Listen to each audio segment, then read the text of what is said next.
అందరికీ నమస్కారం అండి. ఇటీవల జరిగిన ఎన్నికల్లో ముద్రగండ పద్మనాభం గారు బలపరిచిన పార్టీ ఘోరంగా ఓటమి చెందిన సంగతి అందరికీ తెలిసిందే. ఆయన బలపరిచిన పార్టీ ఘోరంగా ఓడిపోయినందుకు ఆయన కులం మార్చుకుంటానని చెప్పడం జరిగిందట.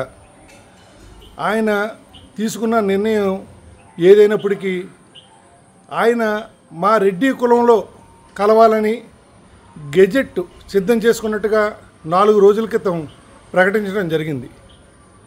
మరి ఆయన జన్మించిన కులానికి అపకీర్తి తెచ్చి మా రెడ్డి కులంలో కలవటానికి ఆయనకి ఎవరు అనుమతి ఇచ్చారు?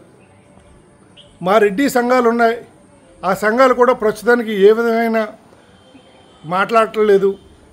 మరి ఈ ముద్రగండ పద్మనాభం గారు మా రెడ్డి కులంలో చేరడానికి ఎవరైనా అనుమతి ఇచ్చారా? అది మాకు తెలియదు. నేను ఒక గ్రామ మాజీ సర్పంచ్గా, ఒక రెడ్డి కులస్తుడిగా ఆయన మా రెడ్డిల కులంలో కలవటానికి వ్యతిరేకిస్తున్నా. నీతి నియమాలు ఉంటే అతను మా రెడ్డిలను అపఖ్యాతి రాకుండా చూడటం కోసం మా కులంలో కలవకూడదు.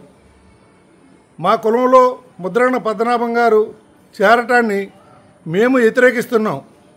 దీనిపై మా రెడ్డి సంఘాలు కూడా త్వరలో స్పందించి ఆయన్ని మా కులంలో చేరకుండా నిర్ణయం తీసుకుంటారని కోరుకుంటున్నా. నా పేరు కరి వెంకటరామారెడ్డి, అనపర్తి మండలం కొప్పవరం గ్రామం మాజీ sarpanch. For more videos like this, subscribe Big TV channel.